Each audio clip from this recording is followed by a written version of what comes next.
एक औरत अपनी सास को लेकर डॉक्टर को दिखाने के लिए डॉक्टर के पास जाती है। जब वो वहाँ पहुँचती है तो उस डॉक्टर के पास बहुत सारे मरीजों के नंबर लग चुके थे, लेकिन उसका नंबर बहुत देर में आता है और उसको बैठे बैठे बहुत इंतजार करना पड़ता है, तब जाकर के उसका नंबर आता है।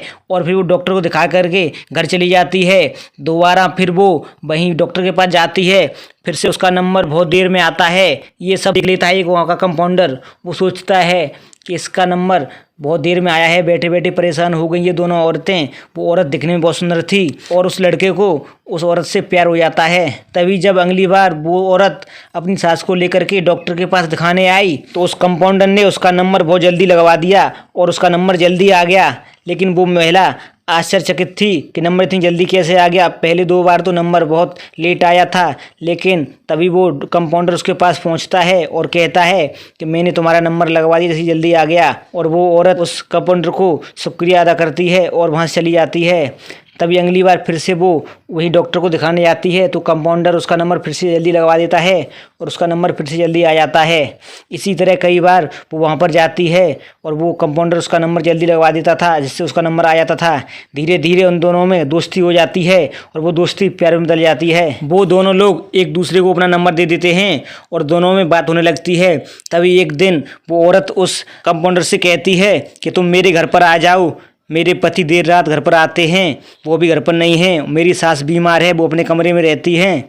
और वो औरत उस कंपाउंडर को अपना पूरा पता बता देती है और कंपाउंडर 2 घंटे बाद उसके घर पर आ जाता है। और जब बेल बजाता है तो वो औरत दरवाज़ा खोलती है और उसको अपने बेडरूम में ले जाती है। फिर वो दोनों काम वासना में डूब जाते हैं। वो दोनों एक पति पत्नी की तरह रंगरेलियाँ मना रहे थे। तभी उन दोनों की आवाज़ उस बूढ़ी सास ने सुनी तो वो सोचने लगी कि घर पर बहू के अलावा कोई नहीं है, ये 2 लोगों की आवाज़ कैसे आ रही है। जब उस सास ने बाहर जाकर के उस अपने बहू के कमरे में जाकर देखा तो उसकी बहू और वो कंपाउंडर दोनों मस्ती में डूबे हुए थे। जब उसकी सास को देखा तो कंपाउंडर वहाँ से भाग जाता है। तभी एक दिन फिर से वो औरत उसी कंपाउंडर को अपने घर पर बुला लेती है। तभी अचानक उसका पति विपुल मोदी वहाँ पर आ जाता है, उनको देख लेता है और अपनी पत्नी की पिटाई करने लगता है। उसकी पत्नी जो सुजाता थी उसकी भी वो मारपीट करता है। मारपीट की वजह से सुजाता अपने मायके चली जाती है। तभी एक दिन शाम का टाइम था। वह कंपाउंडर लड़का कंचन मोदी के घर के पास आता है और बेल को बजाता है।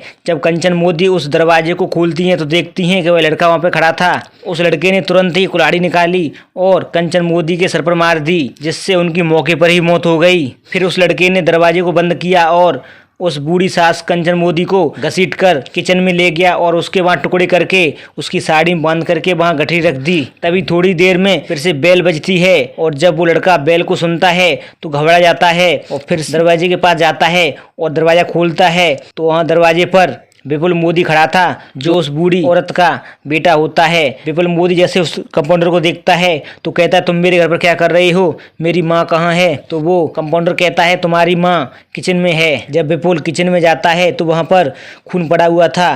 तभी पीछे से वह लड़का आता है और पीछे से कुल्हाड़ी से फिर से वार कर देता है और जैसे ही विपुल पर वार होता है विपुल भी वहीं मौके पर गिर जाता है और उसकी भी मौत हो जाती है।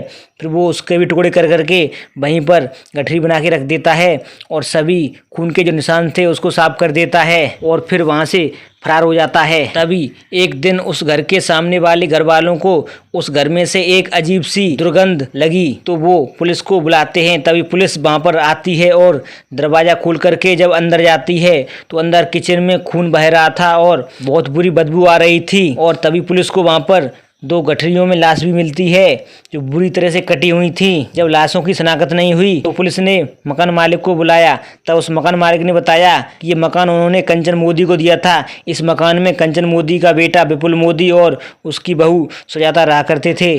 तभी पुलिस को थोड़ा शक होता है और सुजाता के मायके जाकर के पता लगाया जाता है तो सुजाता अपने मायके में ही थी। और जब पुलिस सुजाता से पूछताछ करती है तो वो सुजाता वहाँ फिर आगे बात करती है। पुलिस को शक होता है तो अपने अंदाज में सुजाता से बात करती है तो सुजाता सारा राज खोल देती है। वो बताती है कि किस तरह उसने अपने प्रेमी बलदेव सिंह के जरिए अपनी सास और पति को मरवाया है। उसने बताया कि उसके पति ने उस बलदेव सिंह के साथ अपनी पत्नी को देख लिया था, इसलिए उसने अपने पति और अपनी सास को मरवा दिया। दोस्तों, ये अपराध दिन प्रतिदिन बढ़ रहे हैं भारत में। आप लोग सतर्क रहें, वीडियो को लाइक करें, चैनल को सब्सक्राइब करें। फिर मिलेंगे एक और सच्ची घटना के साथ, तब तक के लिए धन्यवाद।